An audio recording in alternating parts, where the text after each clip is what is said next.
Marcus wiped the sweat from his forehead as he checked the mining station's power readings one more time. The numbers looked good, really good.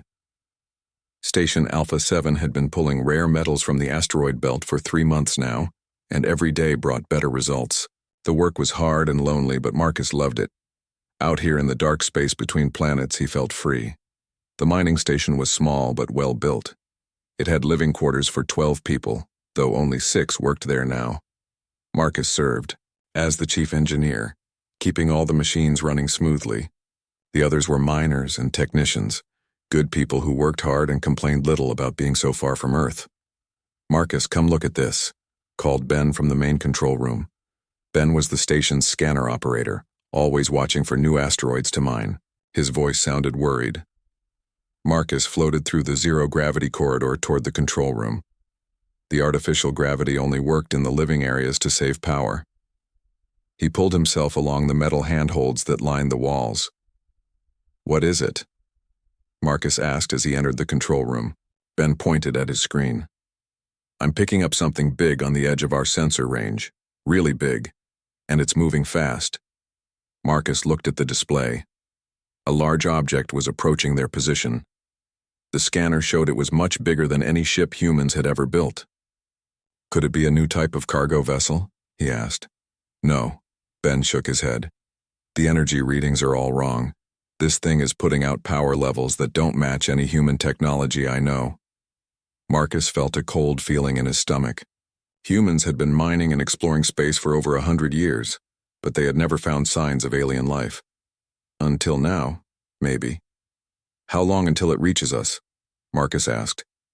"At current speed, about 2 hours," Ben replied. Marcus thought quickly. "Send an emergency message to Earth Command. Tell them what we're seeing, then wake up the rest of the crew." The next 2 hours passed too quickly. The crew gathered in the main meeting room, all 6 of them looking nervous. Marcus tried to keep everyone calm, but he felt scared too. The unknown ship kept getting closer, and now they could see it on the main viewing screen. It looked like nothing humans had ever built. The ship was dark and twisted, covered in what looked like thorns or spikes. Strange lights pulsed along its surface in patterns that hurt to watch. The ship was easily 10 times larger than their small mining station. "It's not responding to our radio calls," reported Lisa, their communications officer. "I've tried every frequency we have." Before Marcus could respond, the alien ship moved closer. It positioned itself directly above the mining station, blocking out the stars. Then everything went wrong. The lights in the station flickered and went out. Emergency power kicked in, casting everything in red light. The air recycling systems stopped working. Even the artificial gravity in the living areas failed.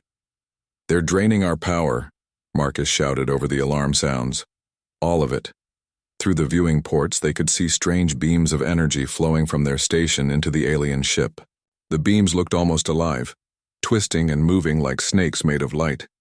That's when the aliens came aboard. They appeared suddenly in the corridors, as if they had walked through the metal walls. Marcus got his first look at them through the security cameras. They were tall and thin with pale skin that seemed to glow slightly. Their eyes were large and completely black. They moved with flowing, graceful steps that made no sound. But the most frightening thing about them was what they did to the crew. Marcus watched in horror as one of the aliens approached Tom, the youngest miner. The alien placed a long, thin hand on Tom's forehead. Immediately, Tom's body began to glow with the same light as the energy beams. His face showed pain and fear, but he couldn't move or speak.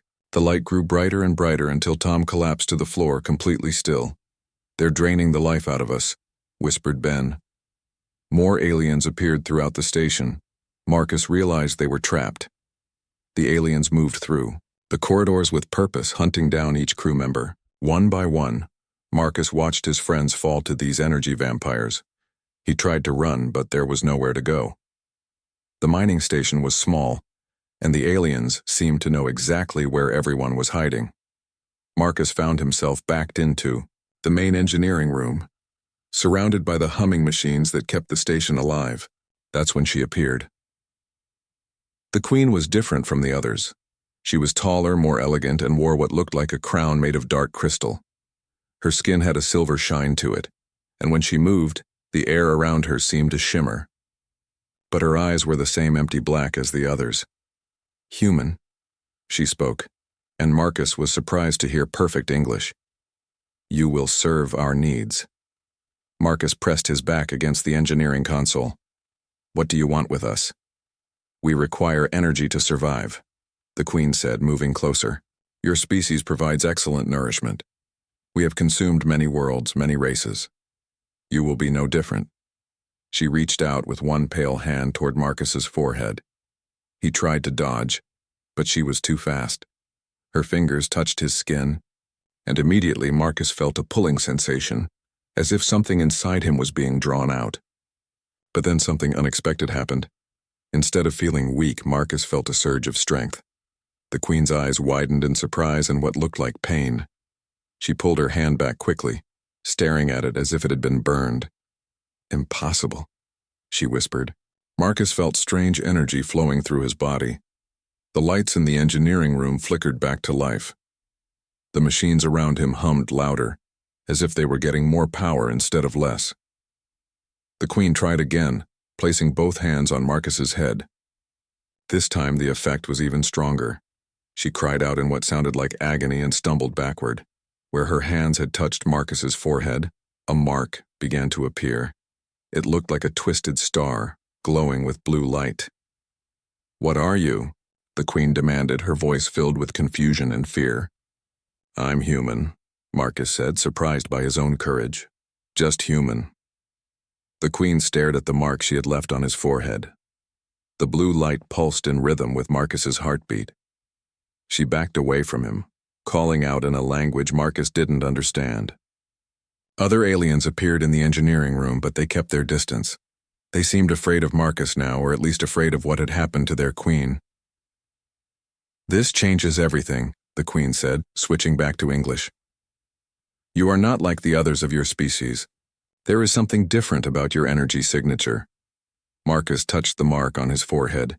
It felt warm but not painful. "What did you do to me?" "I marked you," the Queen replied.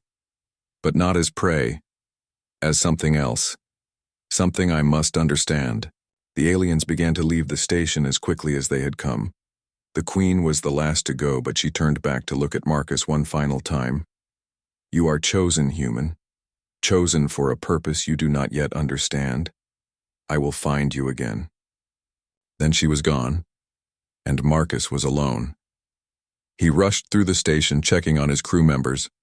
They were all unconscious but still breathing. The aliens had drained them, but not completely. Over the next few hours, they slowly woke up, weak but alive. "What happened?" Ben asked when he finally opened his eyes. Marcus told them everything, though he wasn't sure they would believe him. The mark on his forehead was proof enough. It had stopped glowing, but it was still clearly visible as a dark blue tattoo in the shape of a twisted star. "We need to get out of here," Lisa said, "and we need to warn Earth." The alien ship was gone, but Marcus knew it wouldn't stay away forever. They loaded into the station's emergency shuttle and began the long journey back to the nearest human colony. The shuttle was small and slow, but it was all they had. During the 3-day trip, Marcus noticed that the mark on his forehead would sometimes glow faintly. It happened whenever they passed certain asteroids or space debris. He began to suspect that the mark was more than just a tattoo. It was some kind of sensor or tracker. When they finally reached Colony Prime, the largest human settlement in the outer system, Marcus immediately reported to the military command center. Colonel Hayes, the base commander, listened to their story with growing concern. "Show me this mark," the colonel said. Marcus touched his forehead, and the twisted star symbol appeared, glowing softly blue. Everyone in the room stepped back in surprise. "We need to get you to the research labs immediately," Colonel Hayes said. "And we need to prepare our defenses. If these aliens are as dangerous as you say, we could all be in serious trouble." The research labs at Colony Prime were some of the most advanced in human space. Dr. Sarah Kim, the chief scientist, ran every test she could think of on Marcus and the mark. The results were fascinating and frightening. "The mark is broadcasting constantly," Dr. Kim explained to Marcus and Colonel Hayes. It's sending out a signal that we can barely detect with our most sensitive equipment. But more importantly, it's also scanning you. Scanning me for what? Marcus asked. Everything. Your brain patterns, your genetic code, your bioelectric signature. It's like a complete biological survey. Colonel Hayes looked worried. So they're learning about humans through him? That's exactly what I think is happening, Dr. Kim confirmed. But there's something else. Marcus, your body is producing energy patterns we've never seen before. It's as if contact with that alien queen changed something fundamental about your biology. Over the next few days, more discoveries came to light. Other humans who volunteered for testing showed similar but weaker energy patterns. It seemed that all humans had some kind of natural bioelectric signature that was different from anything the aliens had encountered before. We think this might be why the Queen couldn't drain your energy, Dr. Kim explained. Human bioelectricity appears to be toxic to these energy vampires. That's why she was hurt when she tried to feed on you. The news was both hopeful and terrifying. Humans might have a natural defense against these aliens, but they were still vastly outnumbered and outgunned. That's when the Queen returned. The alien ship appeared at the edge of the colony prime sensor network. This time it didn't approach directly.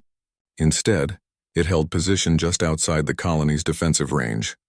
Then the communication started. "We know you can hear us, humans," came the Queen's voice over the radio. "We wish to speak with the marked one." Colonel Hayes looked at Marcus. "It's your choice. But remember, thousands of lives are at stake here." Marcus took the communication device. "I'm here." "Chosen one." The Queen's voice sounded different over the radio, more formal and distant. "You have shown us something we did not expect. Your species possesses qualities that intrigue us." "What do you want?" Marcus asked, understanding. "For countless ages we have traveled the stars, feeding on the life energy of lesser species. But you humans are different. Your energy does not nourish us. Instead, it causes us pain." Marcus felt the mark on his forehead growing warm. "So leave us alone. We cannot. You represent a puzzle that must be solved. You are chosen, marked one, because through you we will learn the secrets of your species. You will come to us willingly, or we will take what we need by force." The communication channel filled with static, and then the Queen's voice came through again, colder than before. "We have already located 17 human settlements. Each day you delay will cost the lives of 1,000 humans. You have 3 days to surrender yourself to us." The transmission ended, leaving the colony in stunned silence. Marcus stared at the dark screen, knowing that his choice would determine the fate of thousands of innocent people. The mark on his forehead pulsed with blue light, as if responding to his rising emotions. "What do we do now?" Colonel Hayes asked. Marcus touched the mark, feeling its strange warmth. "We find a way to fight back." Marcus stood in the command center of Colony Prime, staring at the star map that showed the locations of 17 human settlements. Each red dot represented thousands of innocent lives hanging in the balance. The mark on his forehead pulsed steadily, a constant reminder of the alien Queen's ultimatum. "We can't let her destroy those colonies," Dr. Kim said, adjusting her research equipment. "But we also can't just hand you over to them." Colonel Hayes paced back and forth, his military training warring with an impossible situation. "Our defensive capabilities are limited. Their ship is massive, and we have no idea what kind of weapons they possess." Marcus touched the mark on his forehead, feeling its strange warmth. "Dr. Kim, you said human bioelectricity is toxic to them. Can we use that somehow?" "I've been thinking about the same thing," Dr. Kim replied. "When the Queen tried to drain your energy, she was hurt. That suggests their feeding process can be reversed or weaponized." Over the next day, Dr. Kim worked frantically with her research team. They brought in volunteers from the colony, testing their bioelectric patterns and measuring their brain activity. Marcus participated in every experiment, his mark serving as a unique window into alien technology. "Look at this," Dr. Kim said excitedly, pointing to a brain scan on her computer screen. When Marcus concentrates, his neural activity creates specific frequency patterns. The mark responds to these frequencies by amplifying them. "What does that mean?" Colonel Hayes asked. "It means the mark isn't just a tracker," Dr. Kim explained. "It's also a transmitter. When Marcus focuses his thoughts in certain ways, the mark broadcasts human brain patterns into space." Marcus felt a spark of hope. "And those patterns hurt the aliens?" "More than hurt them," Dr. Kim said with growing excitement. I think focused human brainwaves might be able to disrupt their technology entirely. They set up a test using the colony's main communication array.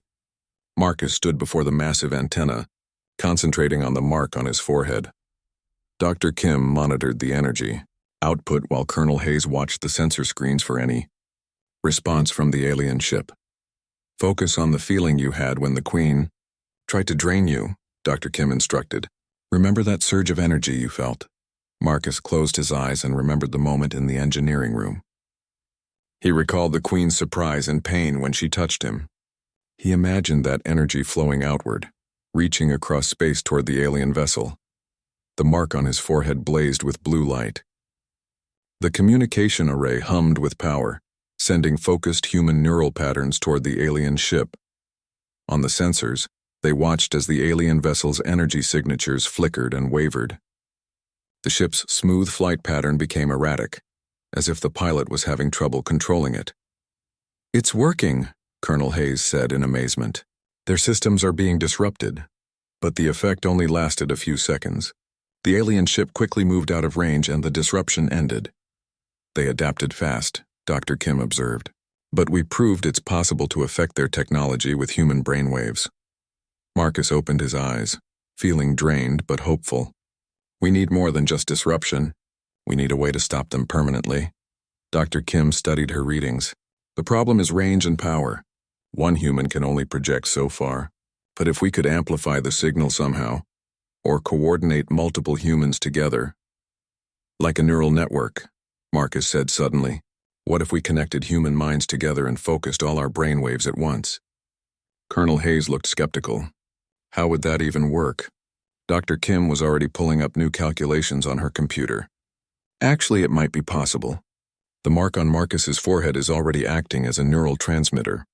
If we could create similar devices for other humans, we could link their brain patterns together. But we don't know how to make marks like this," Colonel Hayes pointed out. Marcus touched his forehead thoughtfully. "We don't need to make new marks.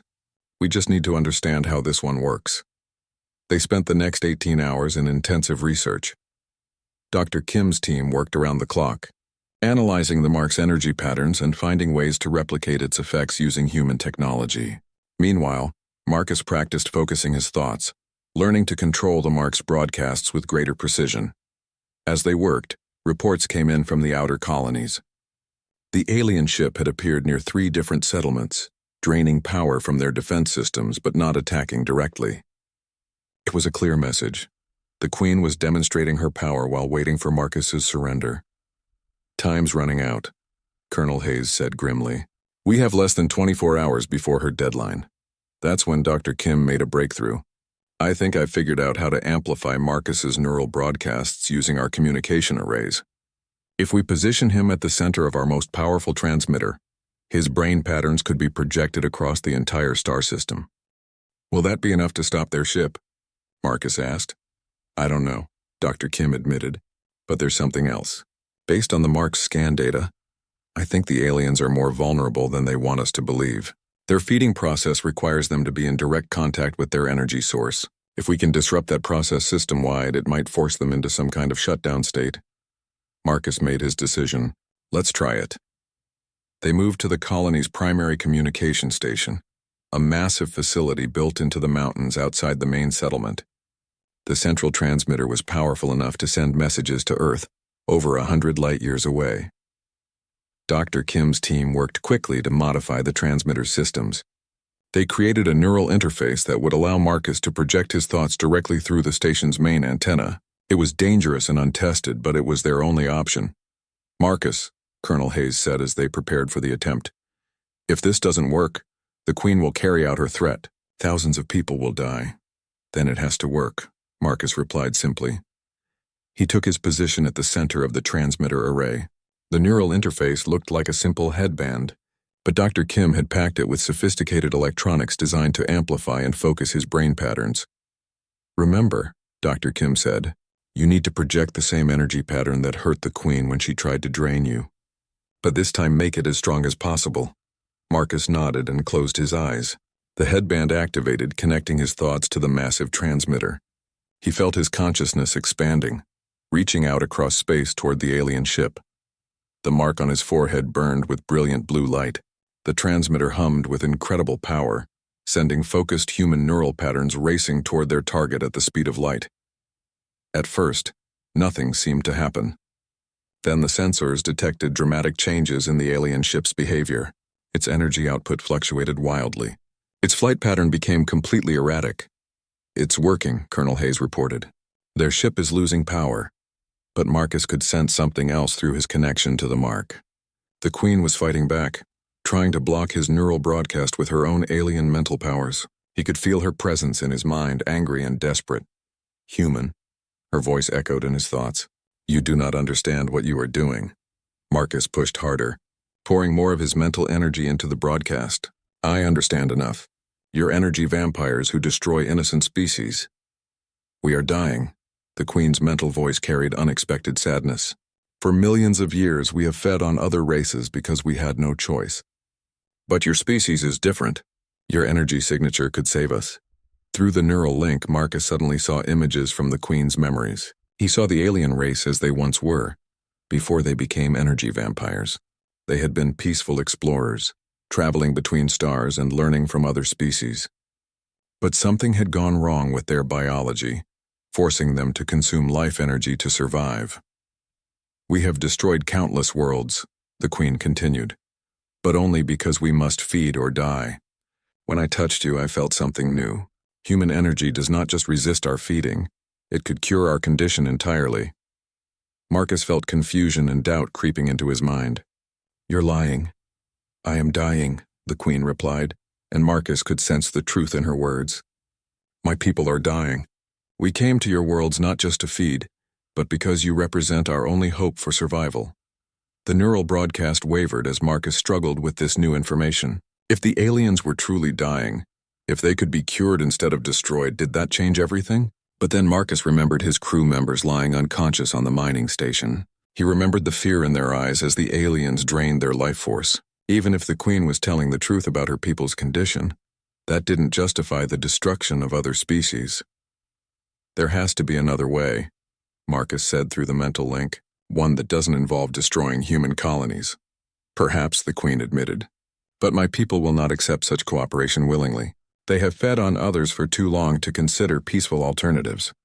Marcus made a critical decision. Instead of just broadcasting disruptive neural patterns, he began projecting something else: human memories of cooperation, of species working together, of problems solved through understanding rather than violence. The effect was immediate and unexpected. The alien ship's chaotic behavior suddenly stopped. For a moment it hung motionless in space. "What are you showing me?" the Queen asked in wonder. "Possibility," Marcus replied. "This is how humans solve problems. We work together. We find solutions that help everyone." Through the neural link, Marcus shared humanity's history of cooperation.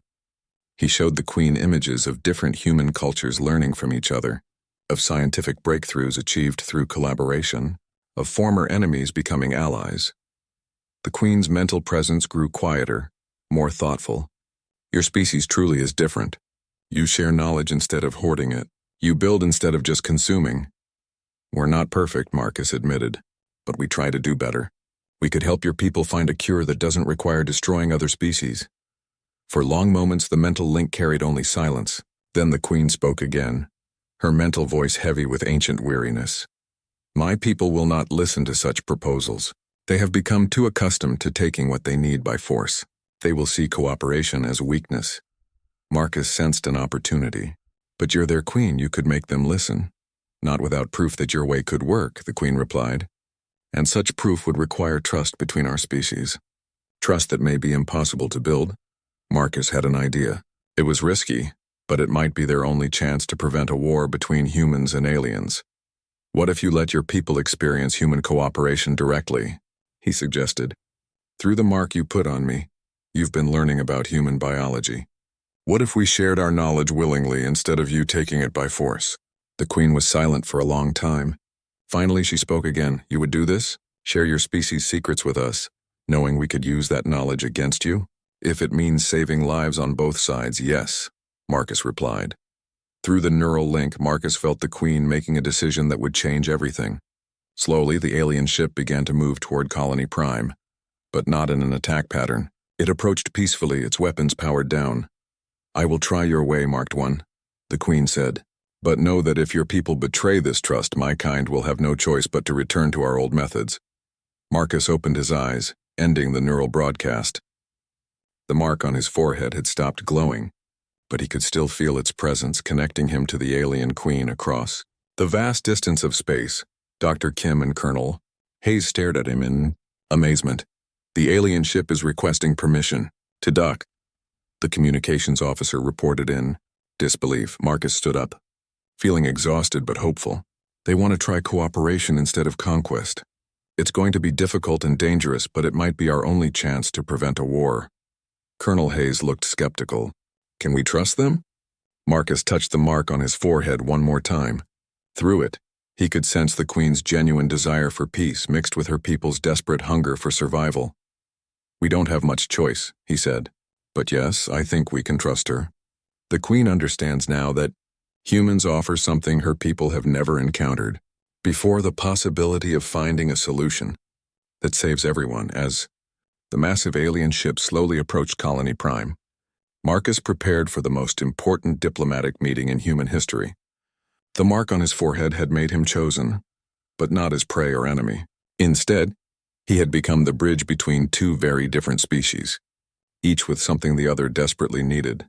The future remained uncertain, but for the first time since the aliens arrived, Marcus felt genuine hope that both humans and aliens might survive what came next.